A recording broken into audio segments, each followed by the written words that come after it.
checking the forecast, things looking crazy. A storm on the horizon, the pressure is low. Gotta get moving, put on a show.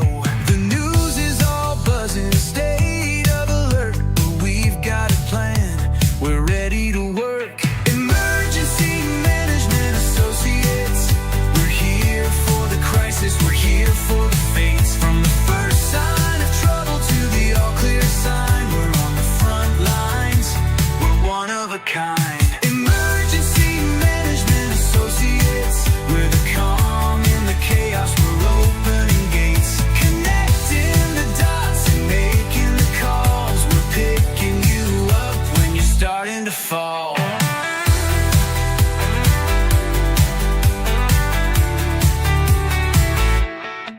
See a little fire or a rising flood, we're a well-oiled machine, we're running in the mud. From the city hall meetings to the rescue teams, turning worst case scenarios into hopeful dreams. We're training the people, we're stocking the gear, we're the team you can count on when trouble is near. Emergency Management Associates, we're here for the crisis, we're here for the fates. From the first sign of trouble to the all clear sign, we're on the front lines, we're one of a kind. Emergency Management Associates, we're the calm in the chaos, we're opening gates, connecting the dots and making the calls. We're picking you up when you're starting to fall.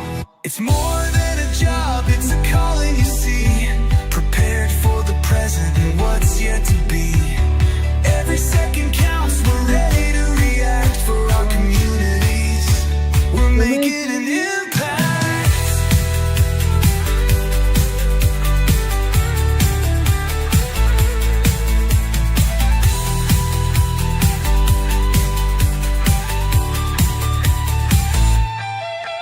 Emergency Management Associates, we're here for the crisis, we're here for the fates. From the first sign of trouble to the all clear sign, we're on the front lines, we're one of a kind. Emergency Management Associates, we're the calm in the chaos, we're opening gates, connecting the dots and making the calls. We're picking you up when you're starting to fall.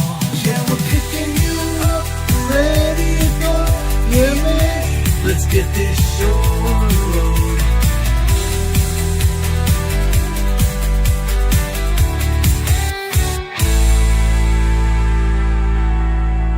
Let's do it to it, guys. Let's kick this can right now. We've got a lot to talk about. Let's do it right now, guys. My name is Ron Tyler. I'm the president of Emergency Management Associates. We're on the air again, coming to you from the Area Command, 392 miles west of Kitty Hawk Beach, North Carolina. Welcome to our program, guys. We have a lot to talk about today. Our major story today is what happened in Columbia early this morning. After 7:30 this morning, a big major earthquake happened. A 7.5 earthquake hit, and it registered and was downgraded to a 7.4 earthquake. 7.4 earthquake, downgraded. Now, guys, USGS has messed up all the seismic signals coming from the seismographs that they have over in South America and in the Caribbean Sea. And as a result, we have no definitive proof that this earthquake was stronger than a 7.4. However, we have no proof that it was a 7.4 either. Okay, that's how bad this all the jumble is in the backside seismology study page of the USGS website. Okay, we have no definitive proof by any means that this was even a 7.4 earthquake on USGS's terms. Okay, it was possibly even larger than that. Okay, in the past weeks and months, even years, we've shown you data from the USGS that show these earthquakes be much stronger than they were, than USGS had them at. Okay, but today we have no definitive proof that was larger and no definitive proof that was smaller either. Okay? Actually, we have definitive proof that might have been smaller. Okay? USGS has messed it all up. They don't want anybody to know what's happening. That's the bottom line. They do not want to know what is going on to anybody. They don't want to put it out. That's the bottom line. The very bottom line, guys. That's pretty darn sad. That's pretty darn sad. Now, what has happened? What has happened, guys? There was a major earthquake in Colombia today. Okay? A 7.4 earthquake at least. At least. There's major damage that I'm going to show you all over Colombia today. The earthquake was felt all the way down into Ecuador, southwest into Ecuador. All over the place, guys. Literally all over the place. As I showed you this morning when I came on the air, okay? The earthquake on the far right side in the violet color, the violet circle there, that's a 7.4 earthquake. That is a 7.4 earthquake. The one in the center violet circle is a 5.0 earthquake. Off to the left, just below that, that is a 4.2 moderate earthquake, aftershock. Aftershock. Below that to the left also is a 3.1 earthquake, 3.1 small earthquake. Right below the 7.4 on the right-hand side is a 3.2 small aftershock. These are aftershocks from the 5.0, the 3.2, the 3.1, and the 4.2. Those are all aftershocks.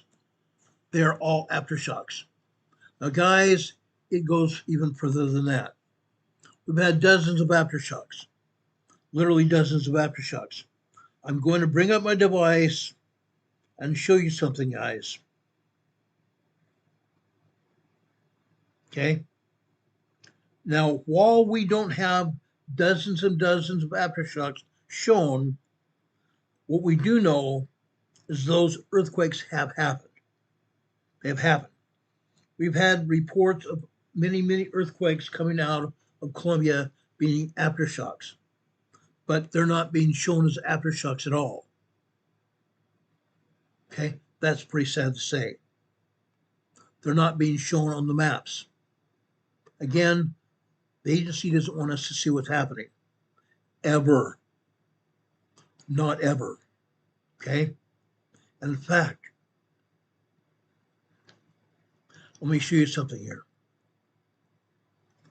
The numbers haven't changed on the European map either. The numbers haven't changed here either. But we have reports coming out of Colombia that there's been dozens of aftershocks and they're not even being reported. Okay? That's what is happening here. Okay?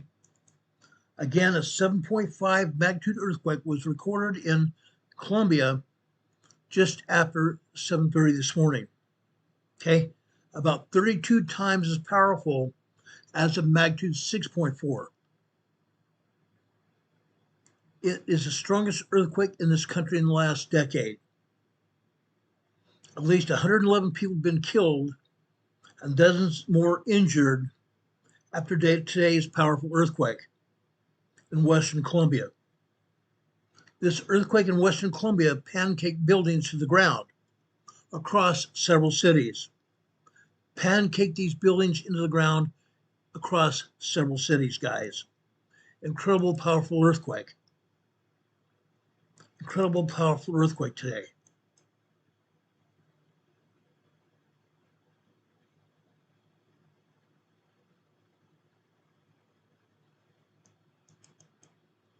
Okay? This is just one example of the earthquakes that have hit. I mean, the aftershock damages that have hit. Look at that. Buildings pancaked to the ground. A man here carrying his belongings, his mattress and his belongings to a safe place. Thousands of people in Bogota, thousands, which is 240 miles away from the earthquake, and over in Parque del Palma, where the earthquake hit, the epicenter of the earthquake hit, thousands of people have been sitting in the middle of the streets to get away from the damage, to get out of the rubble. And more aftershocks are coming, which is going to mean these buildings are going to go further to the ground. Buildings are pancaked all over the place, guys. Literally all over the place. Here, okay? You see a pancake building here. Rescuers all over the building here trying to recover bodies, trying to decide where the bodies are. That's pretty sad. That's pretty sad. Here's see another building that's collapsed here. Completely pancaked.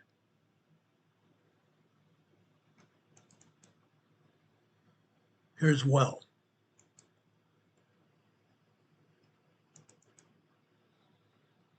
I showed you this picture earlier today.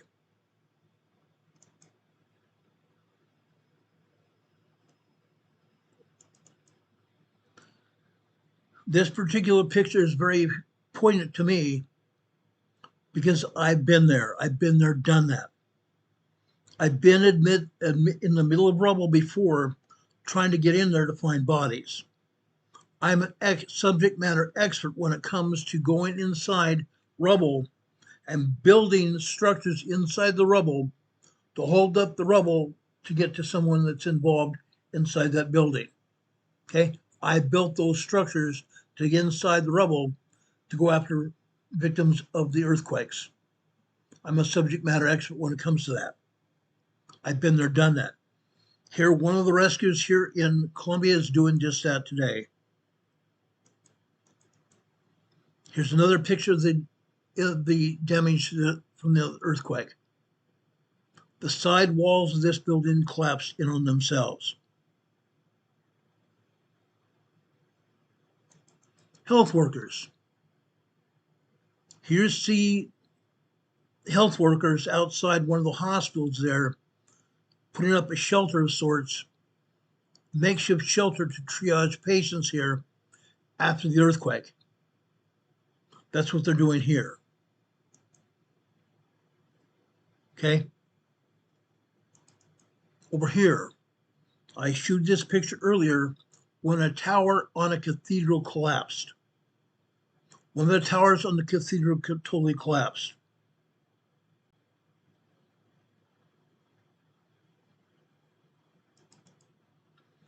Here you see a man and woman running away from the rubble from the buildings because their building was collapsing around them.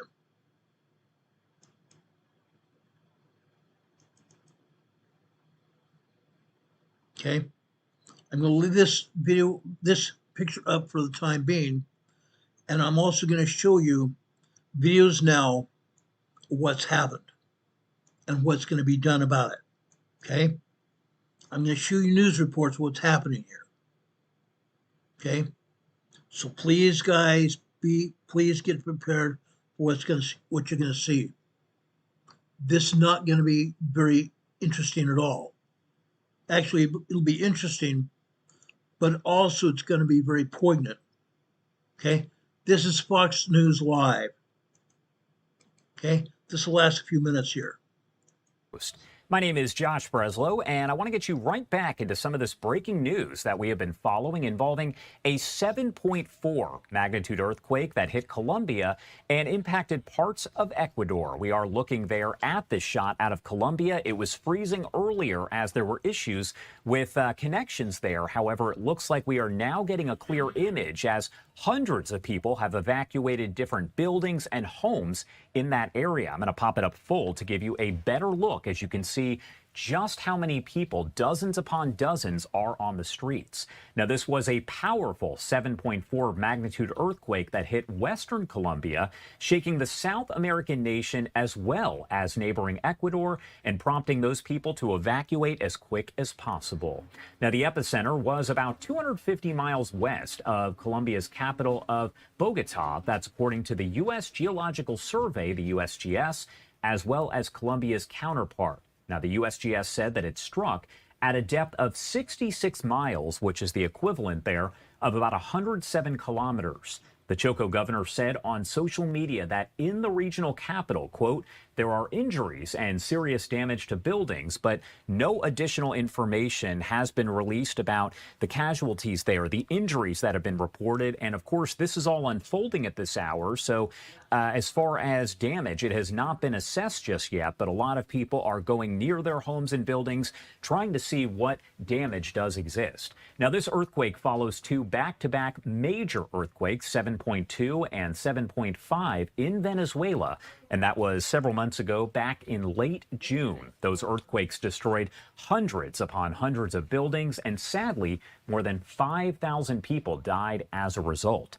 Again, you are taking a live look here over in Colombia as dozens, hundreds of people there have gathered on the streets. They are taking photos of some of the damage left behind, but also trying to reach out to loved ones who are maybe in other parts of Colombia and Ecuador or in other countries to make sure that they know that they are safe, but also that the situation has happened. You can see several folks there on their phones, not just taking photos, but also, again, making calls as they take to the streets, evacuating the homes and buildings there. And this is another post from the Associated Press at this point saying a powerful earthquake shakes Colombia and Ecuador, prompting people to evacuate homes and buildings. What I'm going to do right now, just because we have this live feed that's coming in, I really want to pop up the audio for just a second so we can listen in to some of what's going on. Take a listen.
All right, so again, you're hearing the background noise there, cars honking as folks are trying to get out of the area, but also, again, hundreds upon hundreds of people that are out on the street as they evacuated homes and buildings after that 7.4 magnitude earthquake.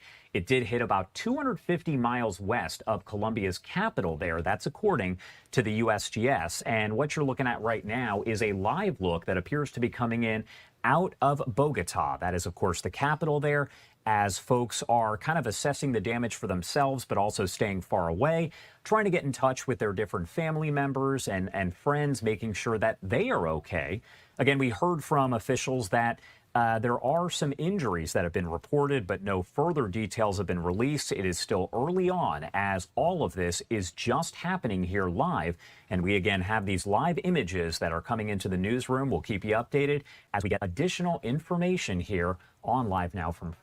Okay, that's what happened earlier in Bogota, Colombia this morning. But they got hit again west of Bogota, Colombia, about 250 miles west, 240 miles west of Bogota, Colombia, by a very powerful 7.4 earthquake, 32 times as powerful as 6.4. Again, this was the strongest earthquake recorded in Colombia in the last 10 years.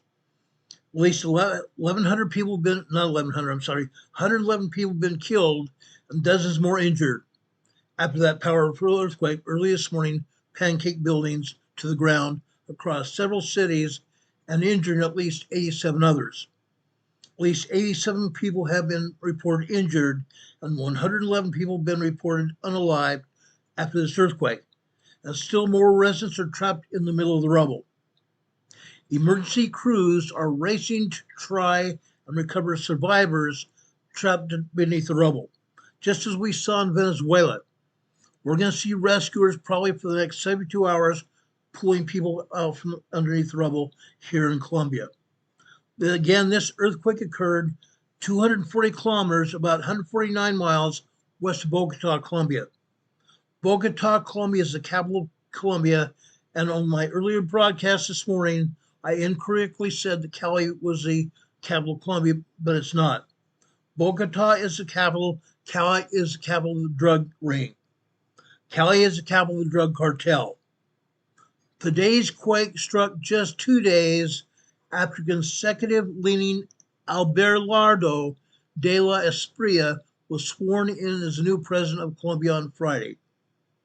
Again, just 2 days after conservative leaning Abelardo de la Espriella was sworn in as new president of Colombia on Friday. After more than 70 years of communist leadership, his new administration, which is conservative as supposedly President Trump's is taken over. This is his new presidential administration's leadership being thrust into the trouble of a major crisis. With memories still fresh of devastating 2 twin earthquakes in Venezuela just back in June, just 2 months ago.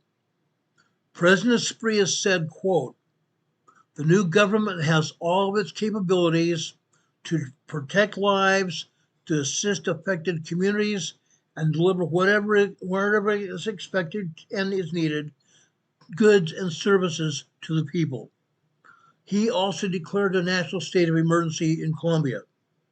The first priority says rescuing the people trapped in the rubble.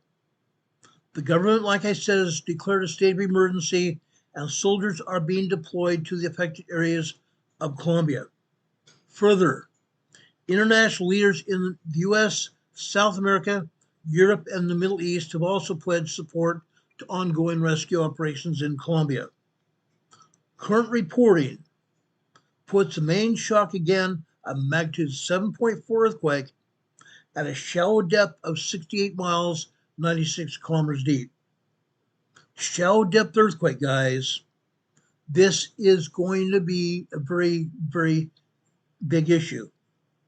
Because as I've talked about before, shallow earthquakes can be felt over a long distance area. Deep earthquakes are felt over a shorter distance area and there's less damage. But shallow earthquakes can cause more damage and are felt over a greater area. Okay? Cities in this copy region, it's a copy region, guys, including Armenia and Pareka, suffered a devastating 6.2 magnitude earthquake in 1999. That earthquake killed more than 1,000 people. 1,000 people. 26 years ago. 6.2, very much a strong earthquake. 6.2 earthquake is a strong earthquake. 2 decades ago, it killed over 1,000 people. Today's earthquake, because of its shallow depth, damage is going to be widespread. As I said, if it had been a deep earthquake, it would not necessarily have been such a case. It struck in western Colombia around 7:34 a.m. this morning, with the epicenter near San Jose del Palmar, Chaco province of Colombia, a sparsely populated province of Colombia's Pacific coast. It was felt in major cities all around Colombia as far south as Ecuador. This is a big deal. A very big deal, guys. Pictures coming out of Colombia are still there. They're still fresh. They're on the minds of everybody. They're literally on the minds of everybody.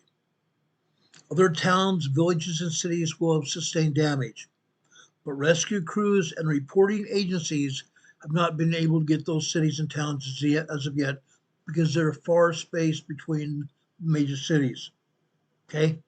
Those outlying cities and villages will get people there, but it's going to take some time. And as a result, it's going to take some time to ascertain exactly what damage has been where and who's there as well. Okay? This appears to be the hardest hit city so far. Buildings have collapsed. People have been reportedly trapped in the rubble. Korea's Morganton airport terminal was damaged and collapsed. Many other airports in the region have sustained damage, and the damage, like I said, will be widespread. Colombia's Civil Aviation Authority said flights were suspended at airports in Pereira, Manizales, Cibao, Armenia, Cartago, and Buenaventura, while inspectors checked for structural damage to the airport buildings. In Manizales, significant structural damage has been reported, including part of their cathedral collapsing. Fatalities have also been reported in Manizales, Quibito, and Chaco. Buildings have been damaged or collapsed, and rescue operations are underway. In Cali, Colombia, authorities have reported damage, people trapped in multiple buildings, and structural damage throughout the area. The casualties appear to be more concentrated in the western provinces of Rizalde, in Colombia's coffee growing region, and in Cali, one of Colombia's biggest cities. Those were hardest hit. As we stated in the beginning of this broadcast, 111 people have died, with that number being expected to rise rapidly as rescue crews reach much of the damaged area. Many buildings have completely collapsed. Juan Carlos Osorio told Caracol Television there in Colombia that when the earthquake hit, it sounded like a bomb went off. He said, quote, "It was horrible. We helped remove debris from a collapsed structure in Cali. All of us neighbors were working together, forming human chains. We need heavy equipment. There are many people trapped." Aftershocks are continuing to hammer this area. 5 earthquake aftershocks have hit the immediate area, including approximately 4.8 that followed after the main shock. There have already been 122 significant, strong 6.0, 6.9, very strong earthquakes, a major 7.0 to 8.4 major earthquakes worldwide so far this year. 122 significant earthquakes already this year around the world. We're likely to see many more. I know for a fact because I've been reporting on these earthquakes for the last 7 years, over 7 years now. I know for a fact that we're going to see many, many more, even here in the United States. Even here in the United States, guys. They're going to happen. They're going to happen, unfortunately. We need to be better able to respond to these situations. We need to be better prepared for what happens. We're going to be prepared. We have to be prepared. When I talk about preparedness, all of a sudden we get people just dropping off this program. Every time I talk about emergency preparedness, we get people dropping off the program. But this is going to continue to happen. As they've been saying in Southern California, going up into the Northern California region and up in the Pacific Northwest. We are expecting a major earthquake to happen in Southern and Northern California. And within the next 5 years, we're also expecting a very major earthquake to happen in the Pacific Northwest. They're going to happen. We all need to be prepared for when it's going to happen. Okay? Already we had 46 people watching this program. The numbers dropped down to 44 now. Unreal. People do not want to talk about preparedness. They're embarrassed about it, I believe. I believe they're embarrassed. They don't want to admit what's going on. Now, I'm going to drop from earthquakes. I want to talk about the wildfires that are going on both sides of the border. Canada and the United States, there have been evacuations going on. Let's talk about this now. This is CBS News. Tonight, nearly 100 large wildfires are straining firefighting resources nationwide. More than 30,000 personnel, some 1,800 engines, and more than 220 helicopters are deployed in the fight against the flames. The big fires right now raging in the west. The fire danger exploding this weekend in Western Canada. One official describing the inferno as a bomb going off. And CBS's Gwen Baumgartner is in Los Angeles tracking it all, and she leads us off tonight. Gwen, good evening to you. Good evening, Tom. Hot, dry conditions like this are gripping much of the West, and that's extending all the way into British Columbia, where these conditions, coupled with high erratic winds, are fueling dangerous wildfires. In Summerland, British Columbia, 20,000 residents raced to evacuate under red, fiery skies as the explosive Bald Range fire took hold of homes along this mountainside. I don't know whether my house is gone or still there or not, but that fire came so fast and furious. Officials liken the devastation to a bomb going off, quickly declaring a state of emergency. More than 100 active wildfires are underway in the province of British Columbia, with half classified as out of control and more evacuations expected. Some people became trapped as conditions changed very quickly and needed to be rescued. It remains a very dynamic and threatening situation. Across the border, residents in Spokane, Washington know those threats firsthand after a series of devastating wildfires torched more than 900 homes. While crews continue to make progress, hotspots remain a concern in Spokane. Late today, authorities allowed some residents to return home, or rather, to what's left. I know I feel kind of more emotional just at seeing it. It didn't seem like it could be real, and it is real. Throughout the Pacific Northwest, severe drought is fueling more than 40 uncontained fires. You couple that with the red flag weather and fire danger weather, and you get that explosive fire growth, that explosive fire behavior. And in Utah, these were the conditions two pilots faced in a deadly helicopter crash as they were fighting the Widemouth 2 fire. The firefight continues. And here in Los Angeles, residents are bracing for this continued wildfire season. In just the past 24 hours, we've seen 3 large fires break out that have threatened homes and highways. Tom? A dangerous situation, Gwen, thank you. And as for possible relief, the heat this weekend has been searing for nearly 100 million Americans. Let's get right on over to CBS News meteorologist Andrew Kozak. Andrew? Yeah, Tom, good evening. We would love to find some relief, but unfortunately that heat continues. The dry air continues with single-digit relative humidity levels. So we've got elevated fire danger, dry thunderstorms. Those are storms with a lot of lightning, a little rain. And then, of course, the poor air quality for those folks suffering from the wildfires and the heat in the Pacific Northwest. Not only unhealthy air for people with respiratory issues, but for everybody. Unfortunately, that continues into the week ahead. Not only do we have the heat alerts for the West, but now that's spreads across the Midwest and the Central Plains, places like St. Louis and Memphis. And even if you're not underneath any heat alerts, we have places like Albuquerque, New Mexico, which may set some new records heading into your Sunday night. We also are watching thunderstorms. Chicago, as we speak, dealing with some severe weather. Tomorrow, that starts to shift a little further east for places like Indianapolis and eventually over toward places like Pennsylvania and the Ohio Valley. And finally tonight, let's talk about Saharan dust.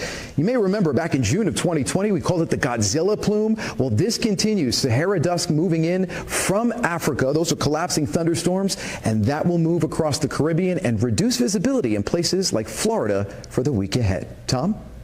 Okay, guys, it's going to be unreal. And it's not just there in the mid-central part of this country. It's not just in the northwestern part of the country where we're having a lot of smoke and dry conditions. It's all across the United States. Everywhere, even over in Spain and France, they're getting wildfires because of drought conditions. The drought conditions persist. This is probably going to be one of the worst drought seasons in history. Okay, this is going to be probably one of the worst drought conditions in history. Okay, more fires this year than ever. This is going to be ongoing. This is an ongoing issue, guys. It's going to continue to be an issue. Okay? I want to tell you that. It's going to be continuing to be an issue. Now let's talk about earthquakes.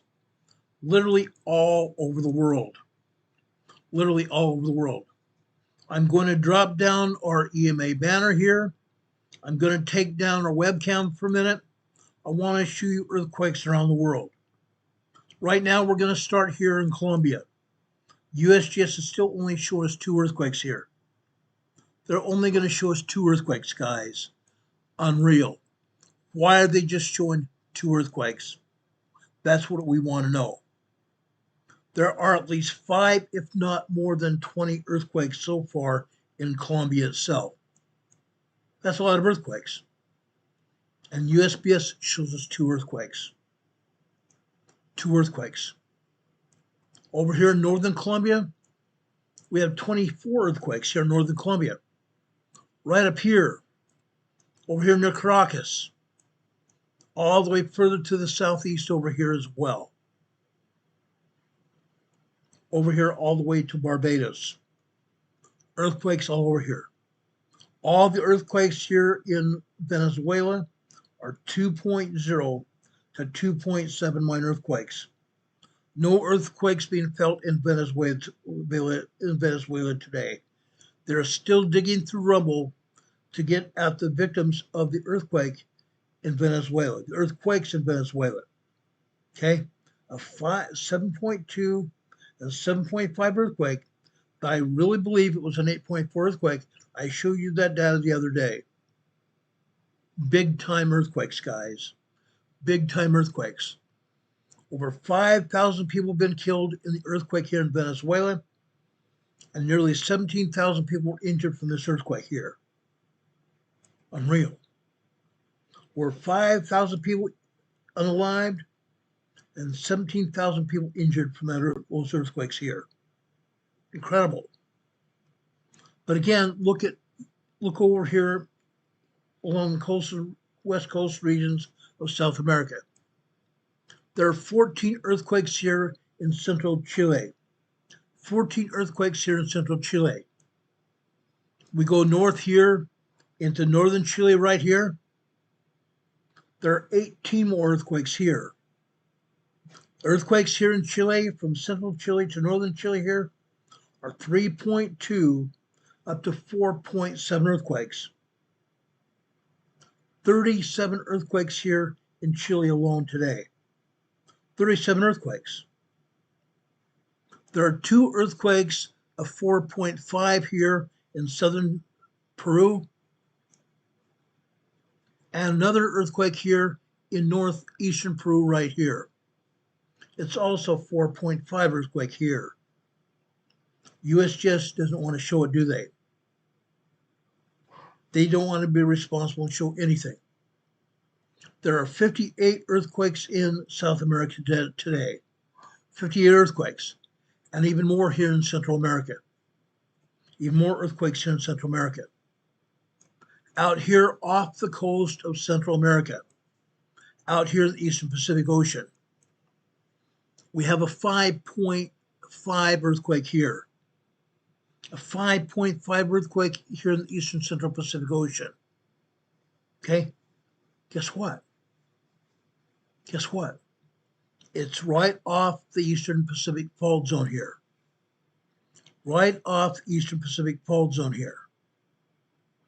Over here in southern Mexico. Southern Mexico, guys. USGS is showing us a 3.9 earthquake. That's pretty darn sad, considering there are 37 earthquakes in southern Mexico. 37 earthquakes ranging in size from 3.4 on up to 4.7 earthquakes here in southern Mexico. Southern Mexico, guys, from all the way down here near the border of Guatemala here, all the way up here to Puerto Vallarta here in southern Mexico. Lots of earthquakes. USGS never shows all these earthquakes ever. Not now and not ever. They haven't been showing us earthquakes here in southern Mexico for years now. Literally years. Now, given what we've had here in Colombia, and even over here in Venezuela, major earthquakes.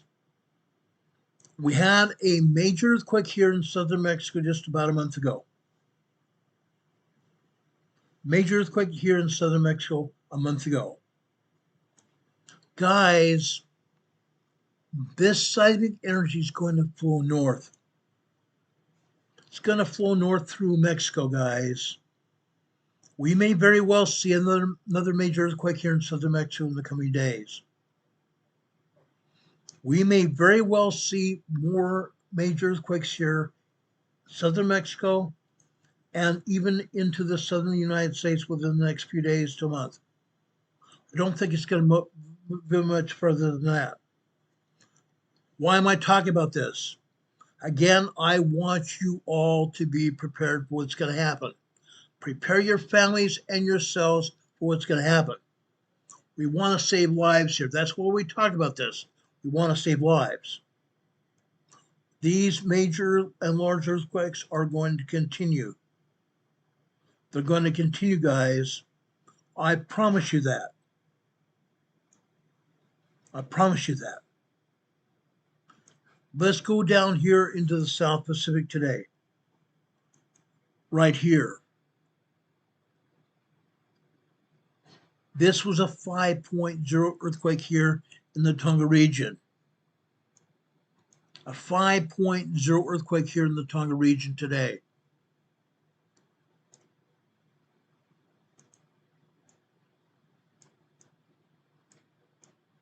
Right there. Just south of Samoa.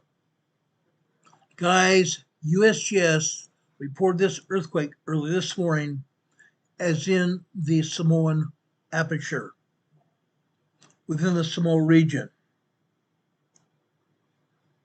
Yes, this is the northern Tonga region, but it's close to Samoa.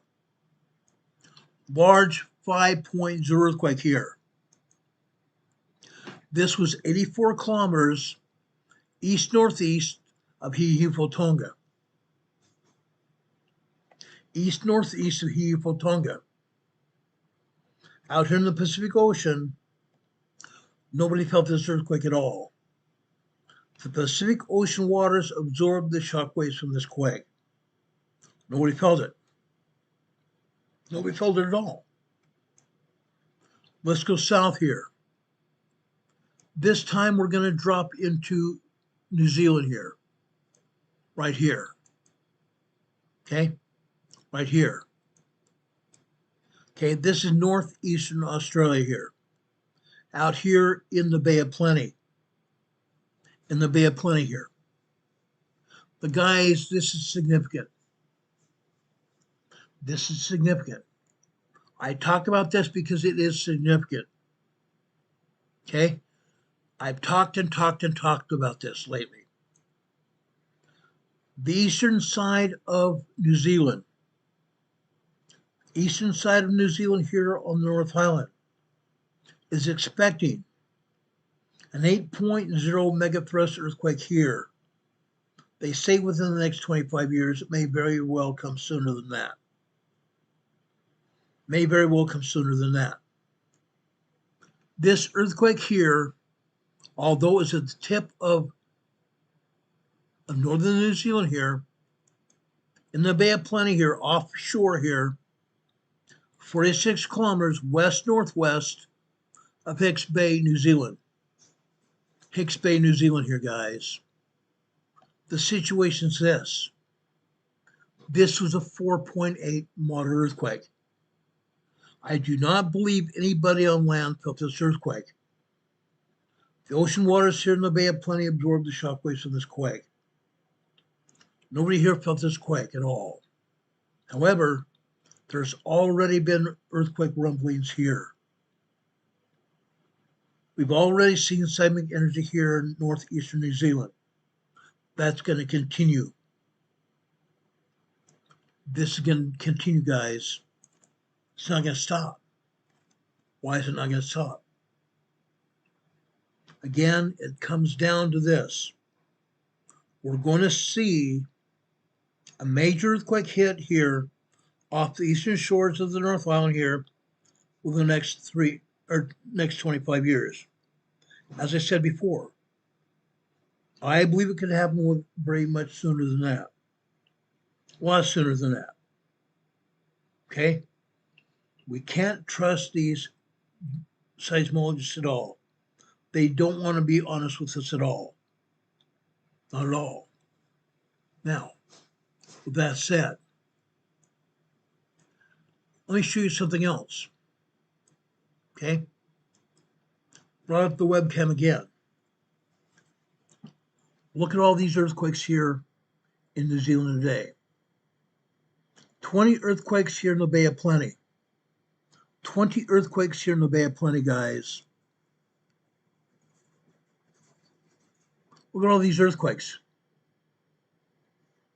Tell me what's wrong with this picture. Tell me what's wrong with this picture, guys. And USPS only showing one earthquake. USPS showing one earthquake. What's happening here? Right here. You see the earthquake fault coming out of Tonga here on the right side? Over here on the left, we have the earthquake fault coming out of Fiji. Fiji Ridge here. Guess what? We have earthquakes on both ridges here. We have earthquakes on both ridges here. On the Tonga Ridge here, north of the Bay of Plenty here, this is a 2.6 minor earthquake here. Going for the south here, this is a 3.0. That's an increase, isn't it? Over here in Fiji, off the Fiji Ridge here, this is the 3.41. 3.41, also an increase here. Going for the south here, this is a decrease.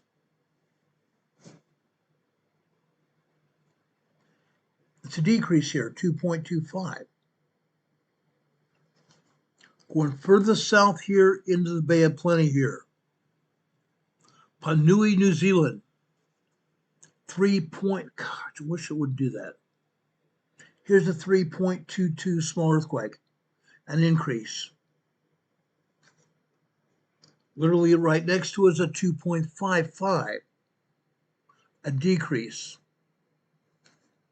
Over here in the Bay of Plenty here, a 2.51. Right next to it, a 2.63. Just a touch further east and north is a 2.64. Then we come over here again and show you the 4.70. 4.70. And yet USGS only shows us one earthquake. Sad. Sad. What about down here? Near the shoreline of the Bay of Plenty here. This is a 2.21 minor earthquake there. And yes, guys, we have a super volcano here on the North Island of New Zealand. A super volcano. Going further south here.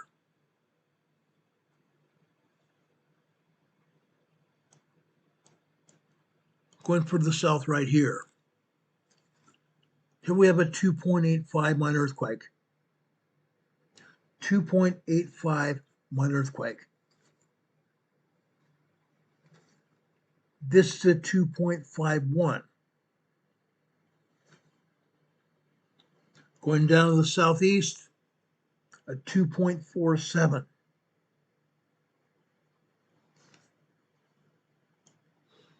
Okay. Further here to the southeast, Litchfield, New Zealand, a 2.38. Going east here, a 2.76. Now we have the Fiji Fault coming back into view here. On the Fiji Fault here, a 2.56 earthquake here. Just south of it, also in the fault, a 2.22. Okay. Again, you don't see anything showing from USPS, do we? Not at all. North of Topol Lake, guys, northwest of Topol Lake, this is a 2.27 minor earthquake. Topol Lake is a Topol volcano here. Topol volcano is a super volcano here. Okay. West of the super volcano, we have a 2.44 minor earthquake there. Just south of the Topol volcano, we have the Waioro, actually the Waioro, Waiouru, New Zealand military area. We have a 2.31 minor earthquake there. Just south of the volcano. Just south of the super volcano there. Okay.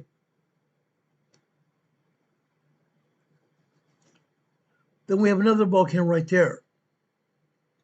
This volcano has been very silent for the last 5 years. Prior to that, just had a minor eruption with ash. 5 years ago, we had a minor eruption with just ash here. Rapiu volcano. Been silent since then. South of there, going to the south, towards the southern shore of the North Island here. Right here. We have a 2.4 earthquake there. South of that earthquake, we have a 2.4 earthquake there. Going over here to the south here, into the water here, okay? What do we have here? What do you have here? The Cook Strait. The body of water between both these islands here are the Cook Strait. Between the North and South Island of New Zealand is considered to be the Cook Strait. Here, we have a 2.34 minor earthquake there. Going further into the Cook Strait, a 2.50 earthquake there. Then we go to the west here. We have a 2.47 minor earthquake. Here we have a 2.28 minor earthquake. And literally right next to it, we have a 2.77 minor earthquake here in the Cook Strait.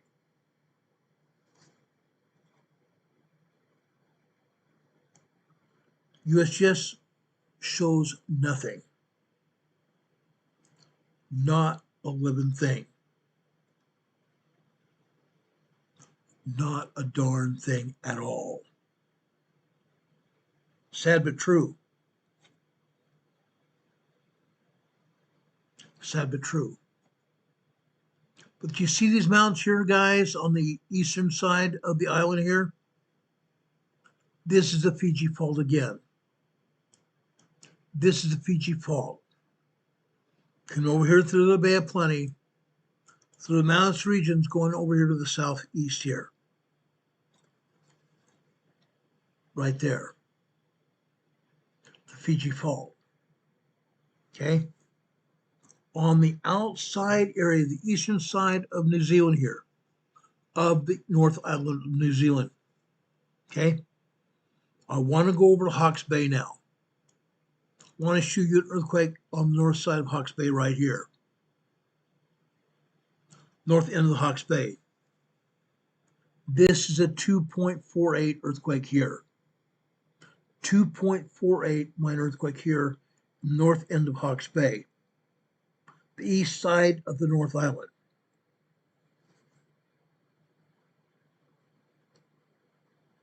Down here off the eastern shore of the North Island here.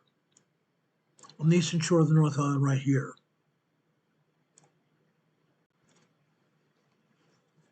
We have a 2.2 minor earthquake there. Again, we have the Tonga Trench coming down here on the eastern side of the North Island, where we are expecting to have a major 8.0 megathrust earthquake hit here in the next 25 years. Next 25 years. As I said, it very well much could happen a lot earlier than that. Now, guys, let me back this out a little bit so you can see what I'm talking about. Over here, including Tonga, New Zealand, Australia here in Fiji, going over here to the Legacy Islands of New Caledonia, Vanuatu here, the Solomon Islands, again, Australia here, Papua New Guinea here, going over here into Papua, Indonesia, all throughout Indonesia here, even over here in Southeast Asia, this area here, going up into Taiwan, going up into Japan. Guys, this huge area that I'm showing you here, we have 7 different tectonic plates in play here. 7 different tectonic plates in play here. What is going on? Why do we have so many earthquakes here? Someone from Indonesia sent me an email a couple years ago asking me that very question. Why do we have so many earthquakes here in Indonesia? The simple reason is this. All this area here that you see here is one of the biggest subduction regions in the world. One of the biggest subduction regions in the world. 7 different tectonic plates are in play here. 7 different tectonic plates are in play here. What does that mean? That simply means that one plate is subducting underneath the other just like this. Going up underneath the other just like this. That's why we see so many earthquakes here. That's truly why we're seeing so many earthquakes here. But that's not all, folks. Folks, there's more. Right here, okay, is Anglo Vanuatu. This is a 4.8 earthquake here. 10 kilometers, 6.2 miles deep. Further north right here, this is a 4.8 moderate earthquake. A 4.8 moderate earthquake here. But guys, guess what? This is a very deep earthquake. This earthquake in Vanuatu is a very deep earthquake. 4.8 moderate earthquake. Deep earthquake. Why am I emphasizing this right now? 655 kilometers deep. Let's take a look at the depth of magnitude conversion chart here. 655 kilometers deep, guys. Why is this important? Why is this important? Look at this column here, third from the left. You find 655 kilometers deep. We're going to have to put a 1.31 on top of that 4.8. We're going to add a 1.31 to the magnitude of that earthquake.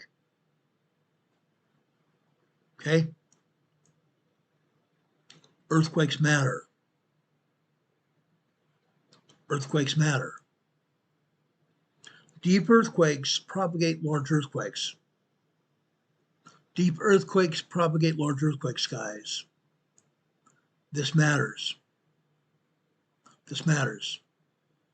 This 4.8 earthquake, we're going to add a 1.3 to this earthquake, which means within the next 3 to 10 days, we're going to see a 6.1 earthquake here. We're going to see a 6.1 earthquake either in Fiji, Tonga, Samoa, and possibly even going over here in the Vanuatu, or further up here to the west, the Solomon Islands, even Papua New Guinea. We're going to see a 6.1 strong earthquake hit here in the next 3 to 10 days because we have subduction going on here. Subduction area going on here. One tectonic plate subducting under the other. This matters. Subduction matters. Now, guys, this matters to such an extent. I'm going to tell you this. See this earthquake up here in Colombia today? Guess what? This is a subduction earthquake. This is a subduction earthquake. The Pacific plate subducting under the Nazca plate. The Pacific plate is subducting under the Nazca plate. What does that do?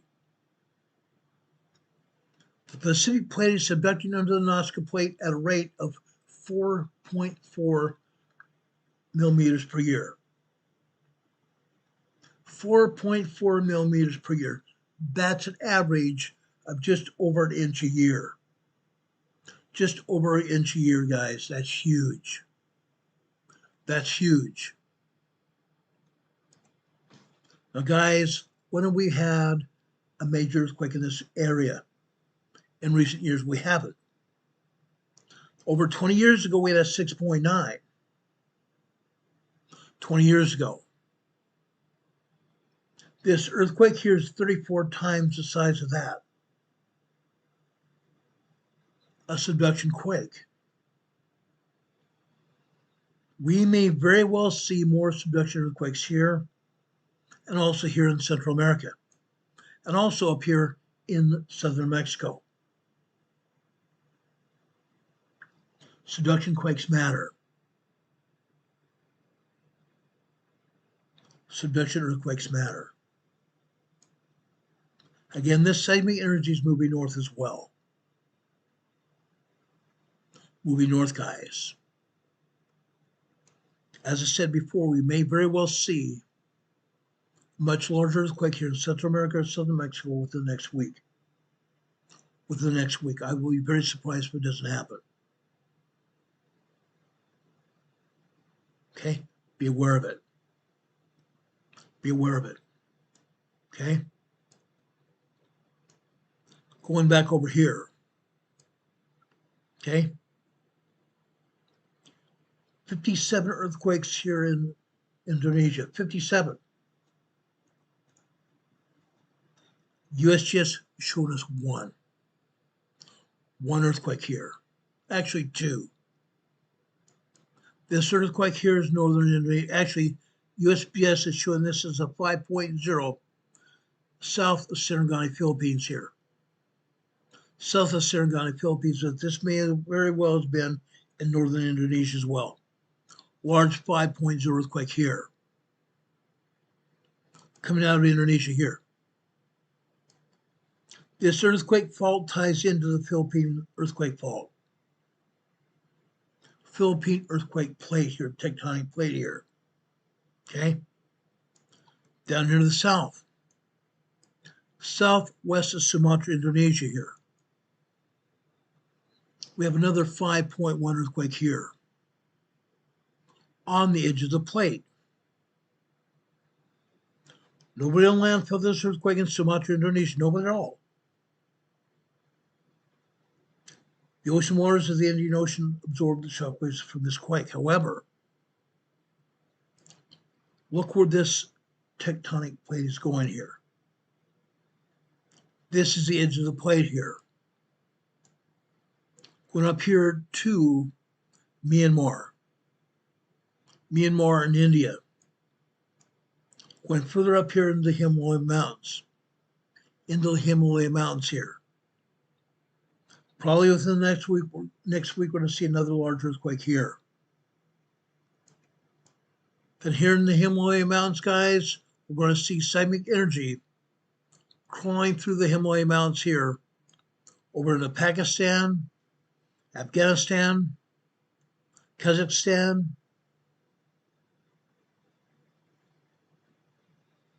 and Tajikistan. All the stands here. Literally all the stands here.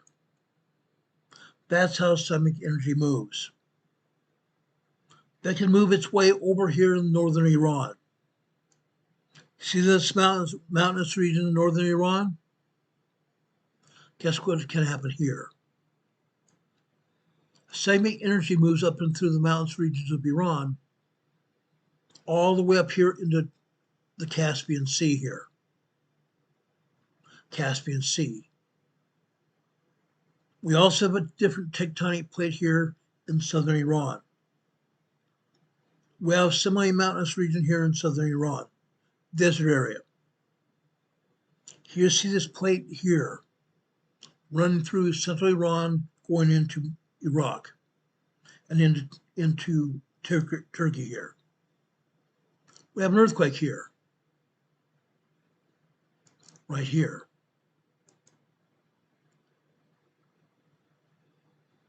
This is a 4.7 here in Iran. Shrock, Iran. 4.7 more earthquake here. Okay? But again, US just not showing any earthquakes here. Why not? Why not? Guys, there are 46 earthquakes here in the Turkey-Syria border region. 46 earthquakes here in the Turkey-Syria border region. Why?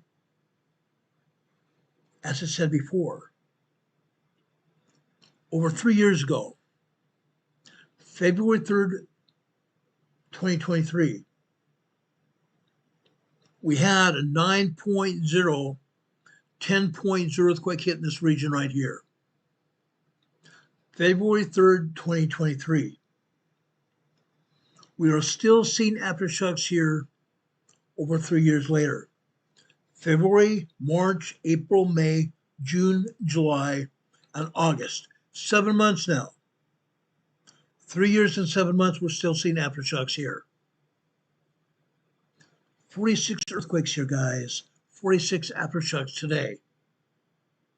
Yes, we have a lot of minor earthquakes, minor tremors as well.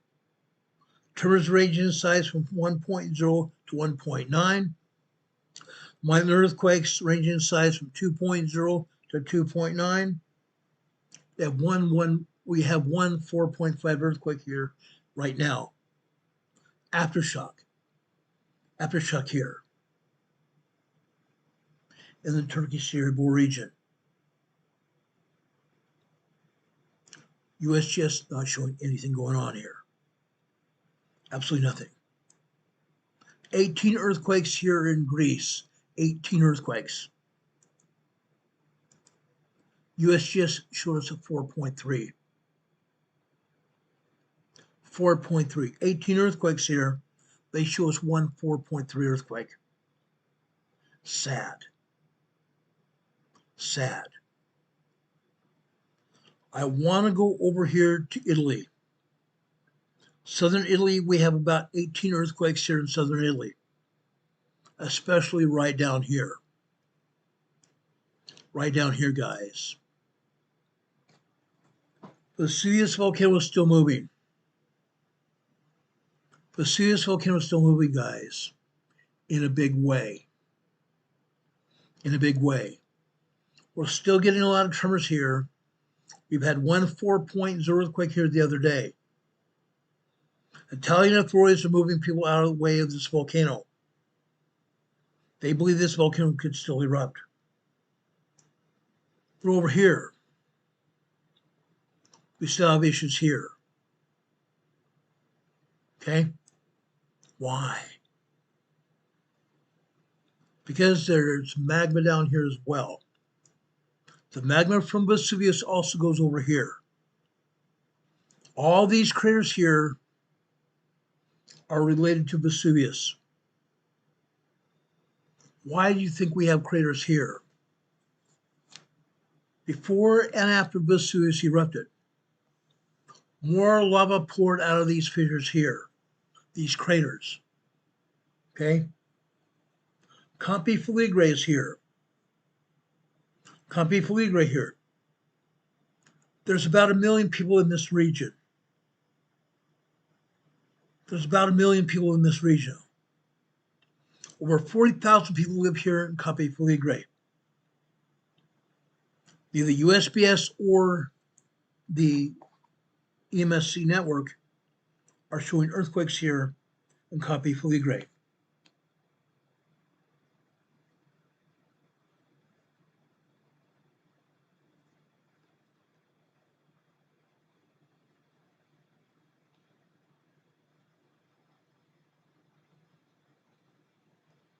Hold on a second.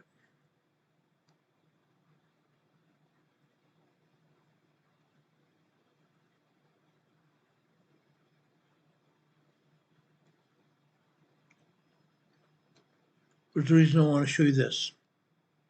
Again, this is important. Okay? I made a slight mistake because now the European agency is showing us an earthquake here. Right here.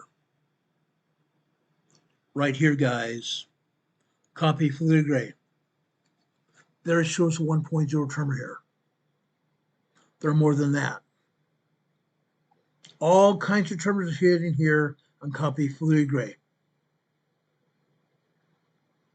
All kinds of tremors are happening because there's magma down here beneath these craters. The authorities believe that, and scientists believe, that there's magma down beneath these craters, and there could be another eruption here. There could be another eruption right there. Okay? Not just over here at Mount Vesuvius. All throughout this area, we are having earthquakes, and the Italian authorities know about it. They're trying to evacuate some people still. Ongoing. Ongoing. Again, USGS doesn't want to show it. USPS does not want to show this. North Central Italy. North Central Italy is having tremors and minor earthquakes here. Swarms of earthquakes every day.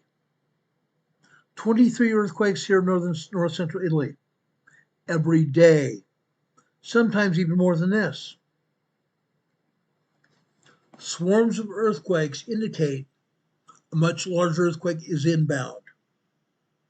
When we have swarms of earthquakes, it indicates a much larger earthquake is inbound. Yet USGS doesn't want to show it to us.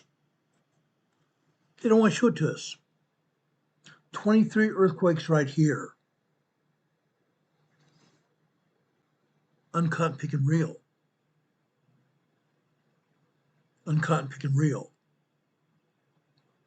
Now, guys, there are earthquakes over here in northern Italy. As you can see here in the Andes, in the Alps Mountains, we have some earthquakes. These are just tremors. These are just tremors.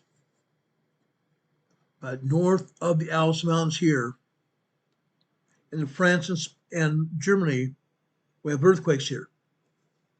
This is Switzerland. I shouldn't say France, but Switzerland here. 1.5 tremor here. 1.5 tremor. Going to the northeast here.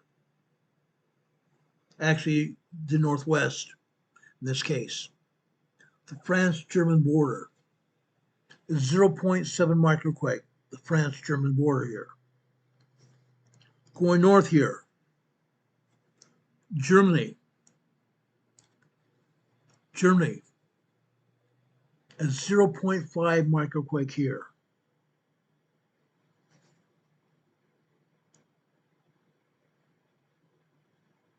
USGS shows nothing. Not a single quake. Now, I want to go over here.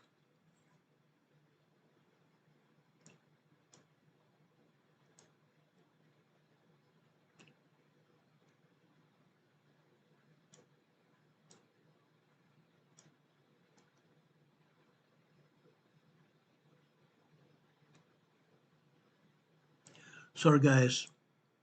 I want to go over here. Earlier today, just off the coast of France here, just off the coast northwestern France here, we had a 4.5 earthquake right here. Right here. 4.5 earthquake.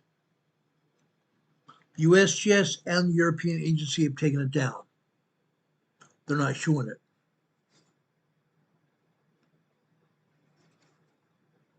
We just off the coast of France right here. They're not showing it at all. My question is, why did they take it down? That earthquake happened just after 8 a.m. this morning. Just after 8 a.m. this morning. Down here, this France-Spain border, typically we have 2 to 3 earthquakes here. We have 3 earthquakes here today. Over here on the western side of the border, this is a 1.6 tremor here. Over to the eastern side of the border, the France-Spain border, we have a 1.8 tremor here. And we also have another 2.1 minor earthquake here. Yes, we have minor tremors and we have minor earthquakes here all the time. The Spain-France border. More earthquakes than that. Central Spain. Central Spain.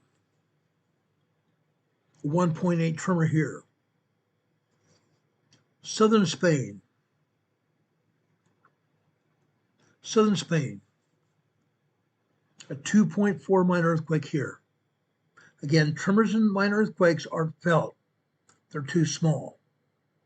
2.4 small earthquake here in southern Spain, near the resort areas of Spain.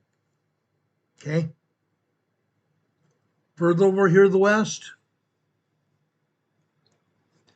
we have Campillo, Spain, 1.7 tremor here.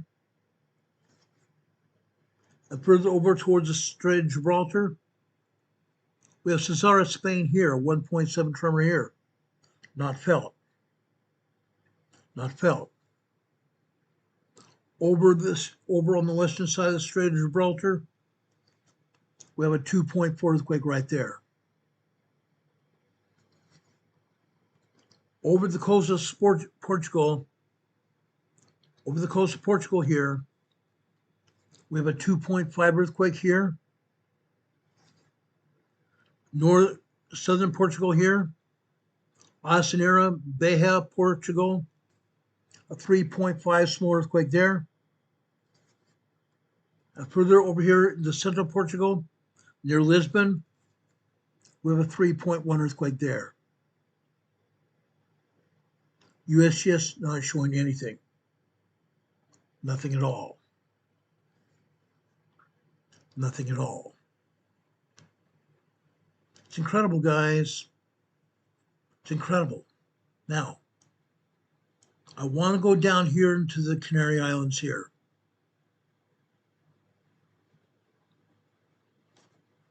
Right over here in the Canary Islands here.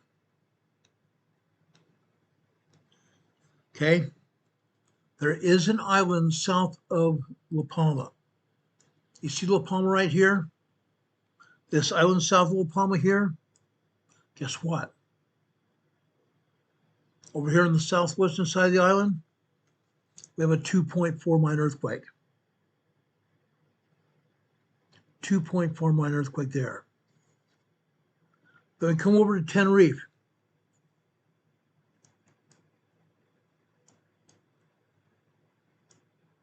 Come over here to Tenerife right here.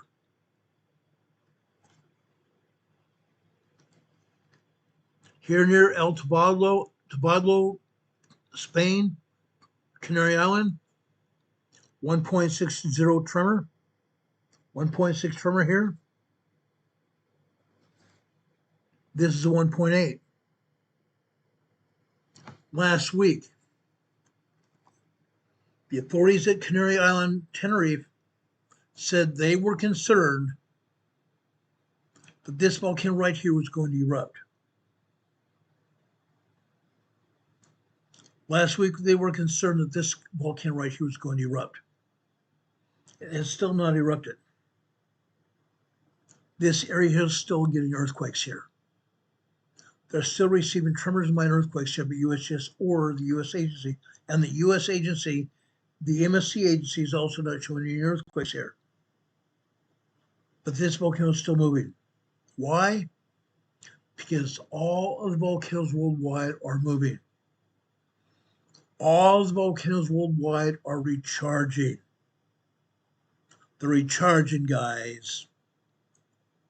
That's why it's happening here. Okay? Now, 2 to 3 years ago, I think it was, La Palma Island. La Palma Island, guys. Right here. Okay? The volcano here is Cumbre Vieja volcano. The main central part of the summit of the volcano did not erupt, but erupted down here on the spine of the island. We had several major fissures on this island erupt. Lava flowed to both sides of the island. Lava flowed and destroyed one town, and also because it erupted, it spread ash all over the island here. Ash got all over the homes, got over business here, and several roofs collapsed. Several roofs collapsed. Why? Because as that ash accumulated, the ash got wet from rain. Then the ash turned into concrete. When ash turns into concrete, it gets very heavy, doesn't it? And then roofs collapse. That's what happened here. Now, we told you then, there's been very little activity here on La Palma Island. I told you then, I'm telling you now, I believe the hot spot moved. The hot spot moved. The hot spot may very well have moved over here to Tenerife. We don't know for sure, but we believe the hot spot has moved over here to Tenerife.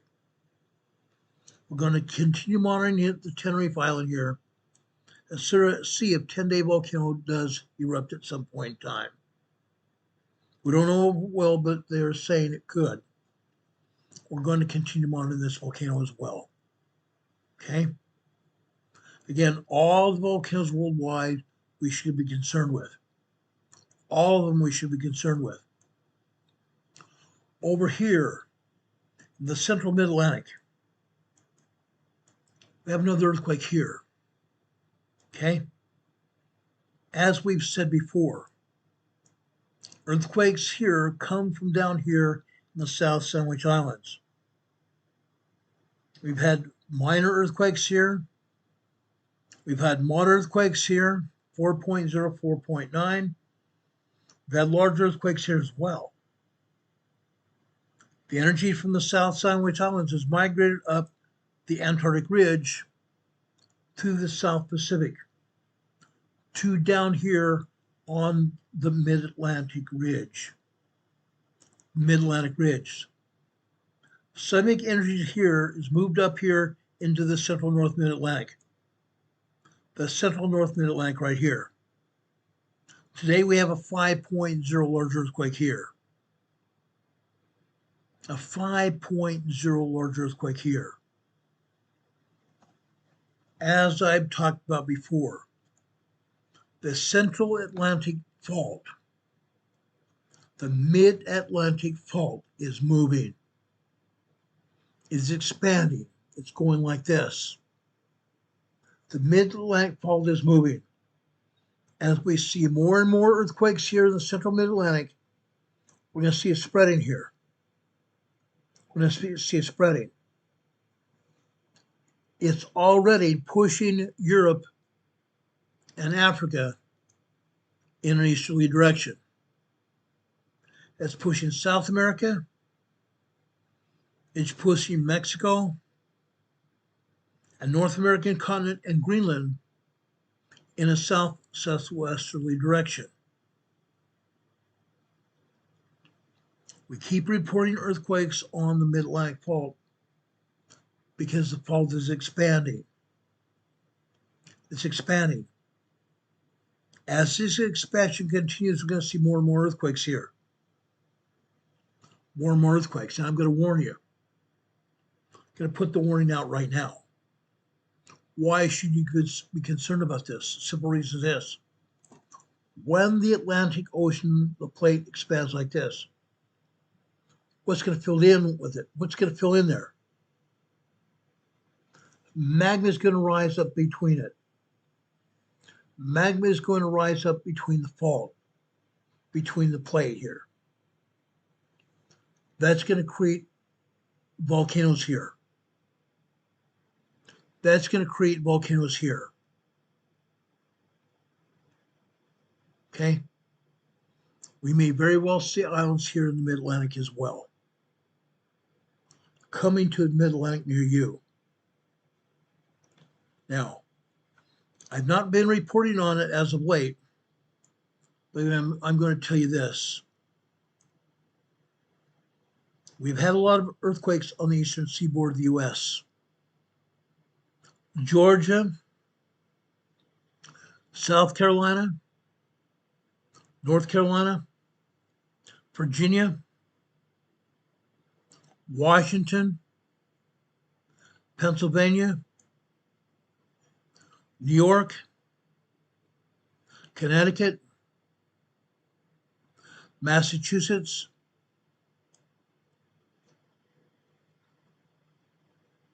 going further north up here into Vermont, Maine. Earthquakes keep happening here.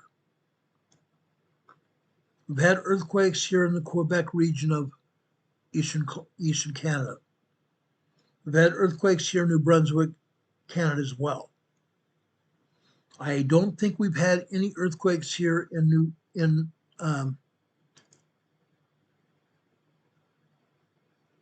Nova Scotia. But over here in New Brunswick, we have. Earthquakes keep hitting here because, again, the Mid-Atlantic Fault is expanding, putting pressure here on the east coast of North America. Okay? We're having earthquakes here. As this Atlantic expansion continues, it's putting pressure here on the east coast of the United States and Canada. As a result, that pressure is also migrating here to the Pneumatic Fault. The pressure here is migrating to the Pneumatic Fault. Today here, on the Pneumatic Fault here, we have an earthquake here in southeastern Missouri. We have a 2.1 minor earthquake here that they're actually telling us about. Lately, we've had at least a 2.1, actually even 1.7, 1.9 tremors here. 2.1, 2.8, 3.0, 3.5 earthquakes here. Even a 4.5 earthquake here in Missouri. As I have reported about earthquakes here along the Pneumatic Fault, I've shown you earthquakes over here in Illinois, Indiana, and even over here in Ohio. I've shown you earthquakes in Kentucky. I've shown you earthquakes in Tennessee. I've shown you earthquakes in the great state of Arkansas. Going down here into Mississippi, and even down here into southern Louisiana. USGS doesn't want to show them that there are earthquakes here. There are earthquakes here. Tomorrow I'm going to talk about earthquakes on the New Matter Fault. The New Matter Fault is still moving and moving in a big way. All of you here on the New Matter Fault, all of you here that have friends and neighbors and even family over here on the New Matter Fault, you need to be aware to tell them that they need to prepare what's happening here. They need to prepare for a major earthquake that's going to happen here. Upwards of an 8.5 earthquake. Upwards of an 8.5 earthquake on the New Matter Fault. Guys, it's not just the people who live here on the New Matter Fault that should be concerned. The population over here on the eastern side of the United States also should be concerned. Because all of us over here on the eastern side of the United States will feel remnants of the New Matter Fault when it goes. The last time the New Matter Fault gave up the ghost here, it rung church bells in Massachusetts. The New Matter Fault rang church bells in Massachusetts. Fact. The New Matter Fault is still moving. It's moving in a big way. A big way. We still see earthquakes here in Oklahoma. Those are fracking earthquakes. Those are fracking quakes. This one over here in southeastern Oklahoma is a 2.4 minor earthquake. It's not the only earthquake here. It is, however, the only earthquake USGS is willing to admit to. There are earthquakes over here in southern Texas. This Pearson, Texas, 2.2 earthquake here. As you can see on the map here of Texas, southwestern Texas is going to continue to be hit with small earthquakes, minor earthquakes, and tremors here. All the earthquakes here are fracking earthquakes. Fracking earthquakes. Men drilling into the crust of the earth we walk on.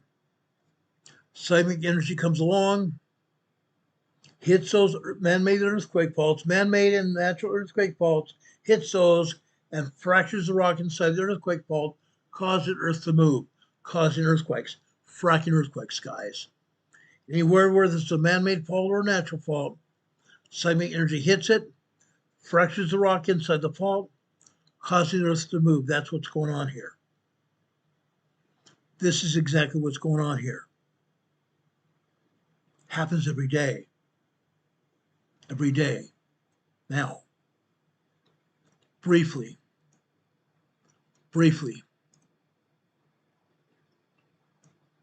I want to go over here into Utah. USGS is not showing any earthquakes here today. It's a fallacy, guys. It's an outright lie that USGS is not showing earthquakes here. There are earthquakes here, I guarantee it. I guarantee it. And right here, guys, guess what we have? Right here. We have the Black Rock Desert Volcano. The Black Rock Desert Volcano, guess what we have? I found these the other day. I found them the other day.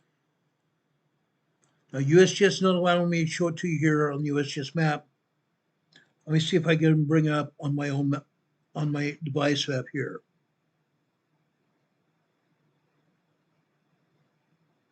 Because I want to show it to you. Over here in Utah. Milford, Utah, to be exact. Okay? Milford, Utah here. We have a 1.69 tremor here. 1.69 tremor. Guess what? We have a volcano here, guys. Volcano here.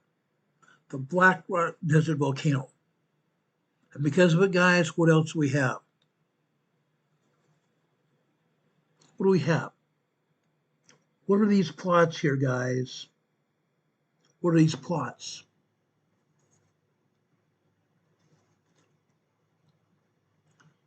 See these plots here? Even here in Utah. It's not just Texas or Oklahoma. It's not just Southern California with the Salton Butte volcano, or the Geysers facility south of the Clear Lake volcano, over in the Koza volcano region, the Koza volcanic region, here in southern Utah, central Utah. I shouldn't say southern Utah, this is south central Utah here, Milford, Utah. Men have drilled into the upper magma chambers of the Black Rock Desert volcano here to obtain steam to power turbines here in the desert here in central Utah.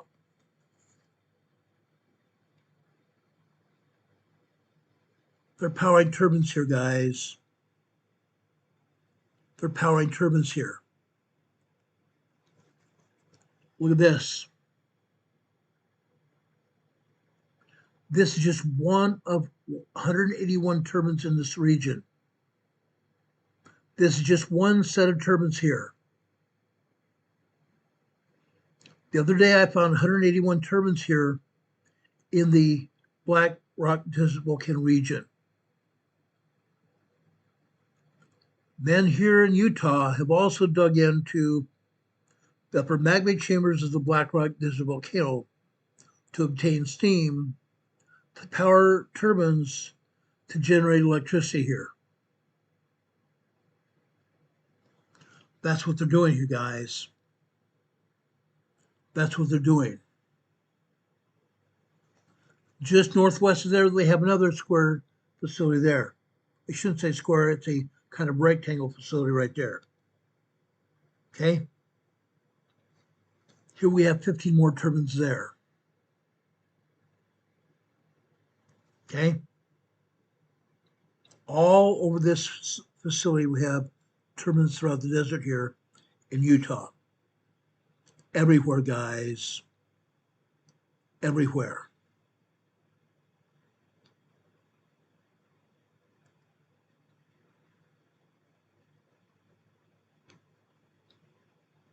I'm trying to find another set of turbines here. If you just give me another second here.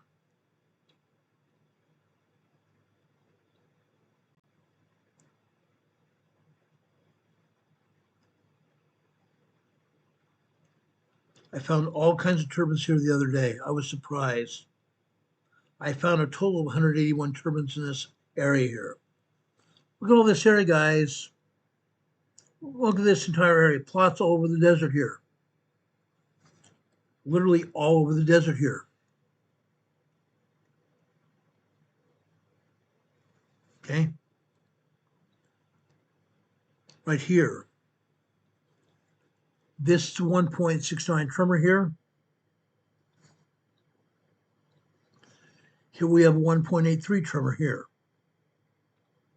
Central Utah. Why? Because again, seismic energy is coming all the way from the Pacific coast, all the way from the Pacific plate, coming across California, coming even across Oregon, over here into Utah. When seismic energy hits one of these man-made drill points, man-made earthquake faults, it fractures rock in the fault, causing earth to move, causing earthquake. That's what's going on here, guys. That's what's happening here.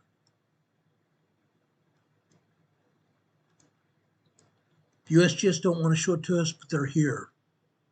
They're all throughout this area here. You can see them here. We can't zoom in close enough on the USGS map, but they're here. You can see it here. All throughout this area here. Not oil and gas, but in this case, steam from the Clear Lake or the Black Rock Desert volcano here in central Utah.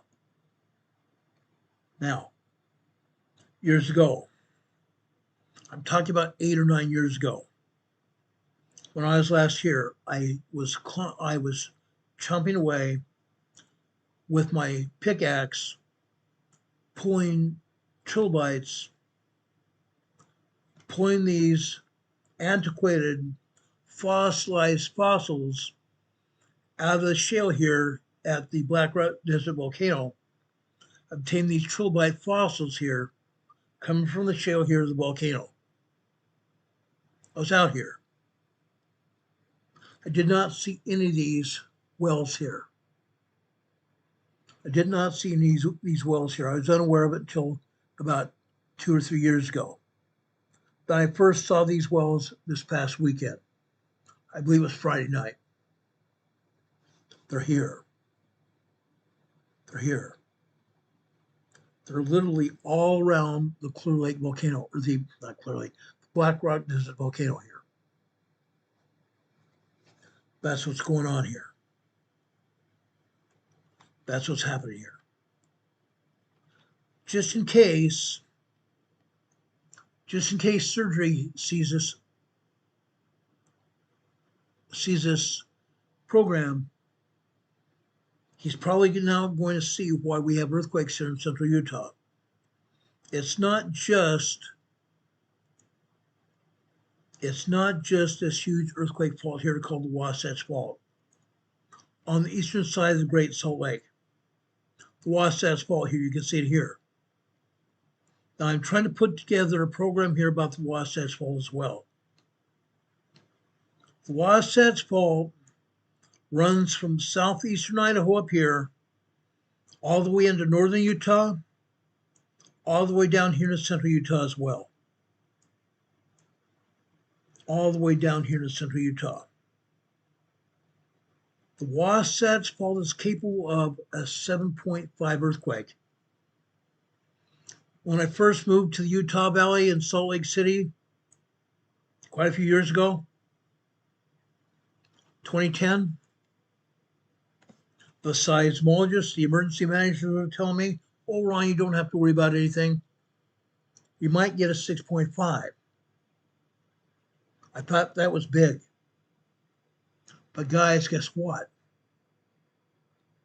Now the seismologists have told the emergency managers that this Wasatch Fault here is capable of a 7.5, 8.0 earthquake here. The Wasatch Fault here runs from southeastern Idaho into northern Utah, all the way down here into central Utah, is capable of a 7.5 to 8.0 earthquake. Yeah, right here. That's not just that. There are 7 different segments of the Wasatch Fault. Segment 1 is over here in southeastern Idaho. Of the 6 segments go into Utah. One segment could have a 7.5 earthquake. Another segment, and another segment after that. They could each have their own 7.5 earthquake. They're capable of it. Or the whole fault could go at once. Each individual segment of the Wasatch Fault could go, or the entire fault could go upwards of a 7.5, 8.0 earthquake. And that could happen immediately. That could happen at any point in time, starting with right now. Just so you know. Just so you know. It's not just Southern California that we should be worried about. And Wednesday, I'm going to talk about Southern California again. Wednesday, I'm going to be talking about Southern California again because we have earthquakes there. Down here to the south, on the San Andreas Fault here, right here, over here in the Gulf of California here, We have a 3.5 earthquake here. 3.5 earthquake here on San Andreas Fault. Guess what? Let's go up here into the Imperial Valley, where the San Andreas Fault comes from. On the western side of the San Andreas Fault, right here,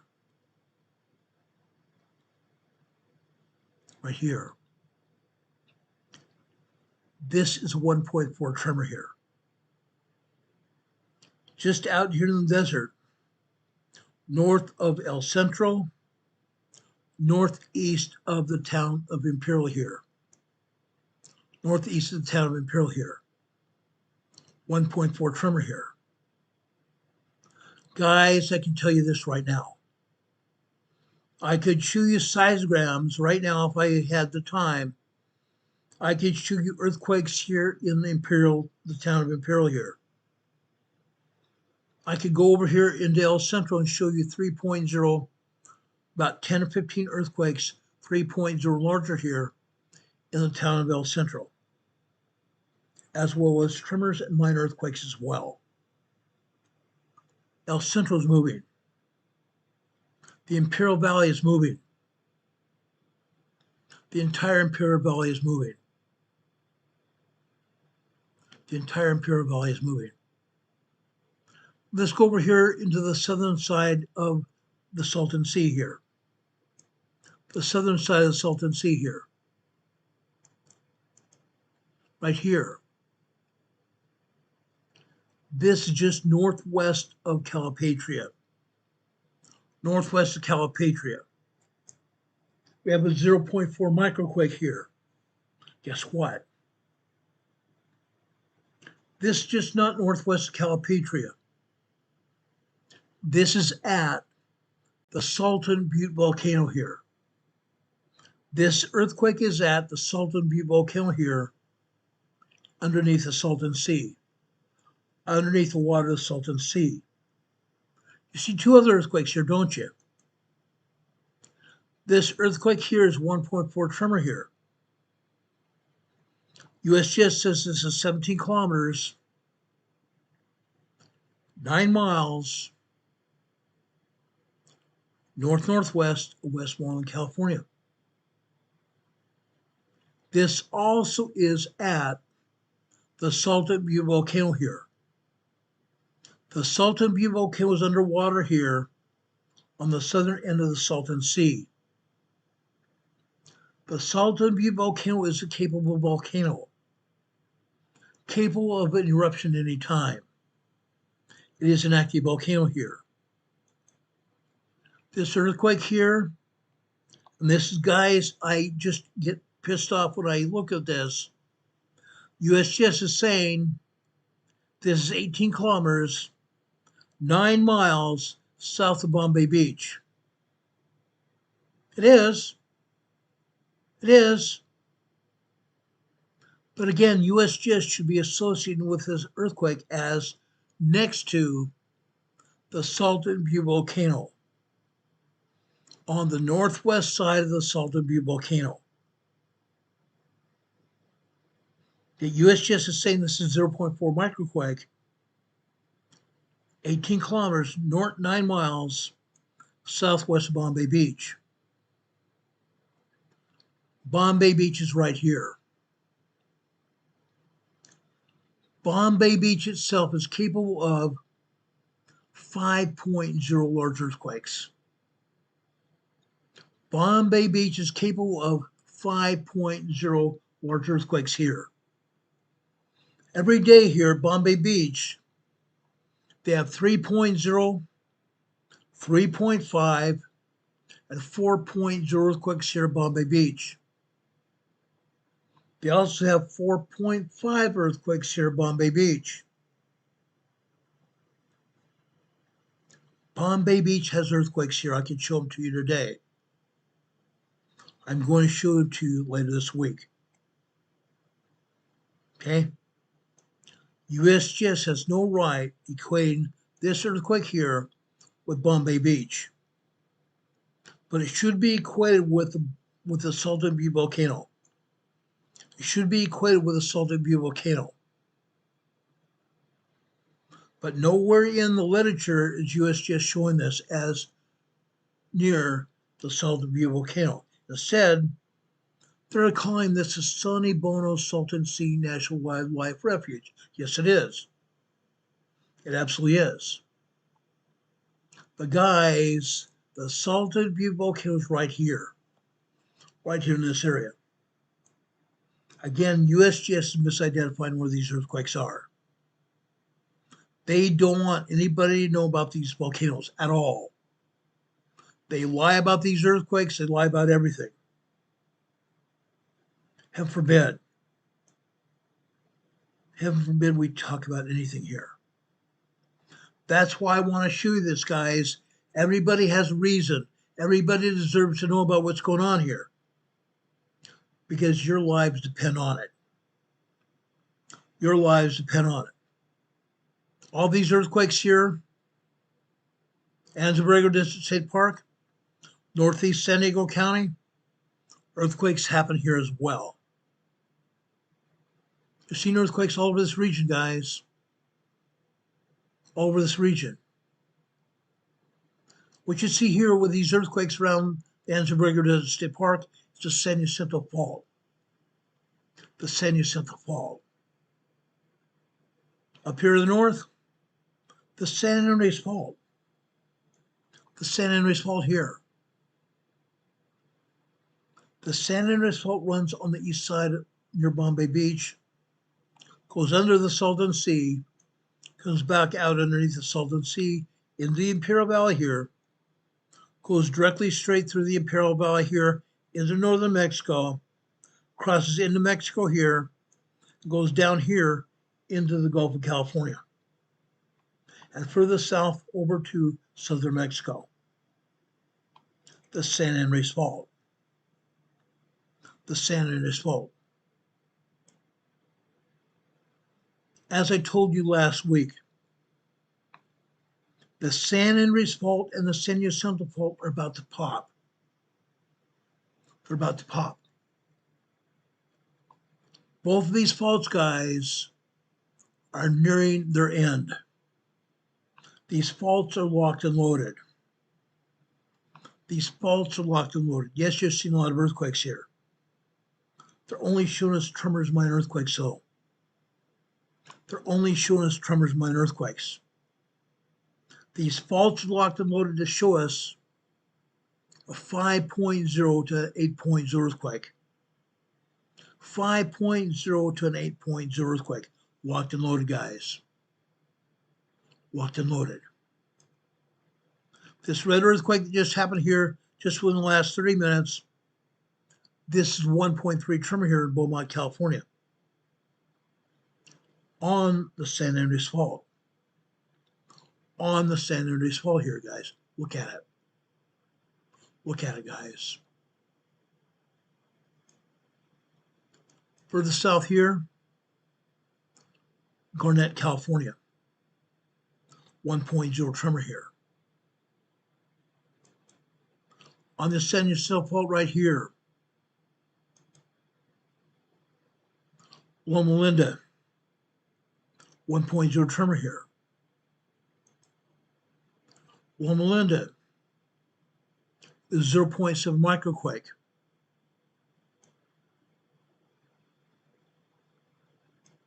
Ontario, 1.0 tremor here. What they're not showing us here is Fontana. Fontana, guys. Fontana has its own bunch of earthquakes here. Fontana's a city here. On the east side, Rialto and Colton. Over here to the west, Rancho Cucamonga and Upland. I have friends that live here. Fontana is moving, guys. Fontana is moving. But again, USGS doesn't want to show it. For the north here, another earthquake on the San Andres Fault. Wrightwood, California. A 1.2 tremor here. Just southwest of there, this is 13 kilometers, about 6 miles southwest of Wrightwood, California. Another 1.0 tremor here. This area is locked and loaded, guys. Locked and loaded. The entire Los Angeles basin. The entire Los Angeles basin is locked and loaded. Corona, California. 1.2 tremor here. Long Beach. 2.5, 3 points earthquakes all day long. All day long. All day long. Anaheim, California. 2.5, 3 points earthquakes all day long. Anaheim has 2 amusement parks here. Disneyland and Knott's Berry Farm. Yet earthquakes keep happening here. All over Los Angeles, guys. All over Los Angeles. North Los Angeles, we have 3 points earthquakes as well. USGS not showing them. Why not? When the San Andreas fault goes, all the other ancillary faults all over Southern California are also going to go. Meaning that 6.5 to 7.5 earthquake that's going to happen here is going to shake the greater Los Angeles all over Southern California. It's going to shake the greater Los Angeles area and all over Southern California, even into San Diego. Even into San Diego and the Imperial Valley. Fact. Are you guys ready for what's going to happen? Last Friday, I told you what was going on here in Northern California. Again, Covello, California today. Covello, California today. A 3.0 small earthquake here. Every day for the last week and a half, we've had earthquakes here in Covello, California. 1.2 tremors, 1.5, 1.9, 2.0, 2.5, 2.9, 3.0. 3.5 is going up to 4.5 earthquakes here in Covello, California. Earthquake faults related to the San Andreas Fault on the west side. The San Andreas Fault on the west side here. Look out, guys. The San Andreas Fault is about to pop. Over here in the Cascade subduction zone region, on the Blanco fracture zone, we have another 2.8 earthquake here. The Cascade area is also about to go, guys. The Cascade region is also about to go. 2.8 earthquake here in the Blanco fracture zone. Over here to the southeast, Pistol River, Oregon. Another 2.3 earthquake here. Should you be concerned about that? Yes, absolutely. Absolutely should. Because right near Pistol River, Oregon, is also where we are seeing a lot of slow slip tremors here. Huge cache of tremors here. Huge. Probably close to 100 to 150 tremors here every day. Near and northwest of Medford, Oregon. All over this region. Guys, I'm telling you right now, get prepared. Get and stay prepared. Over here near the coastline of Washington State, right here,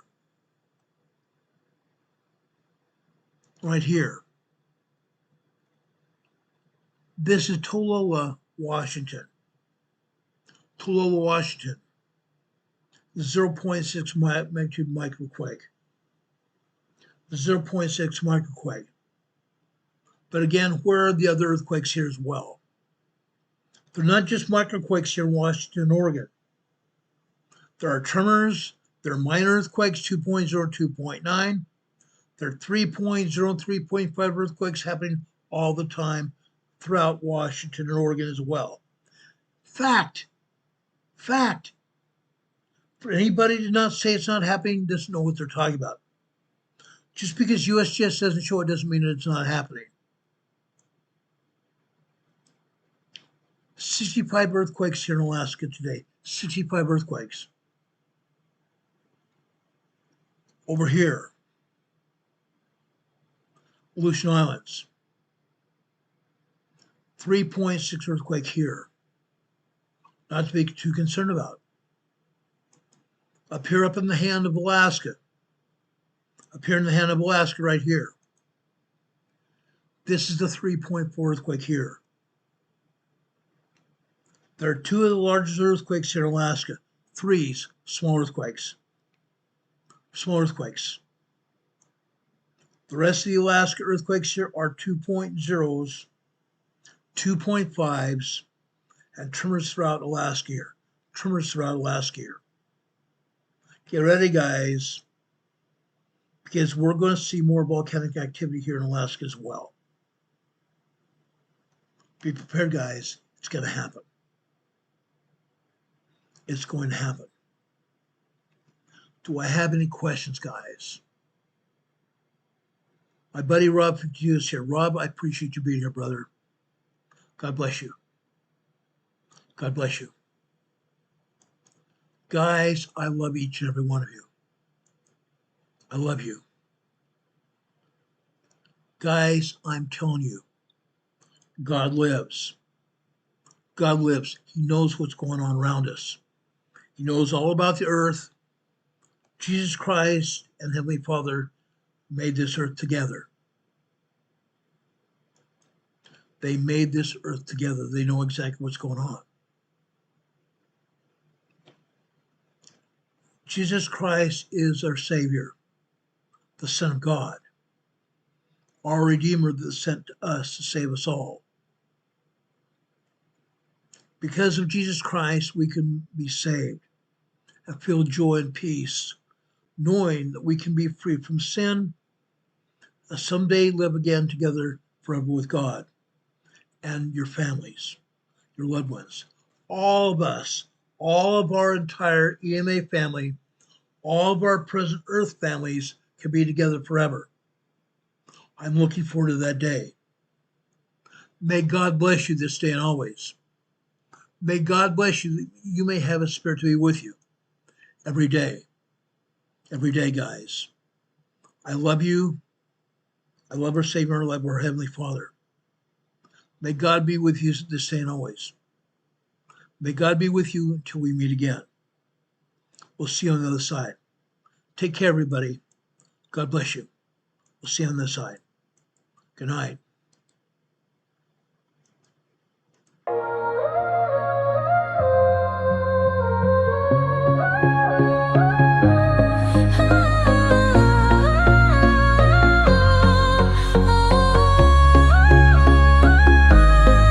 Here at Emergency Management Associates, we're dedicated and true, bringing you the essential knowledge, helping you see things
feedback acts as a guiding light, helping us continually grow and making our channel's future bright.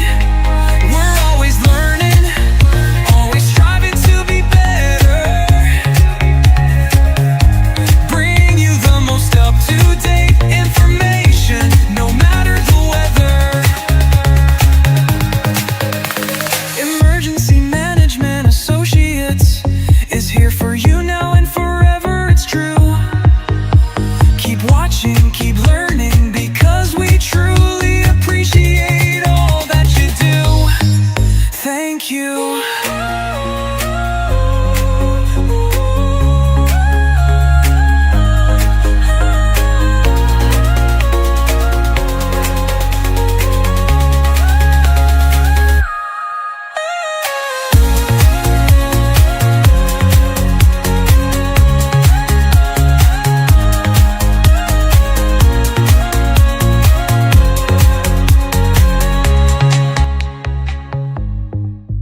Thank you.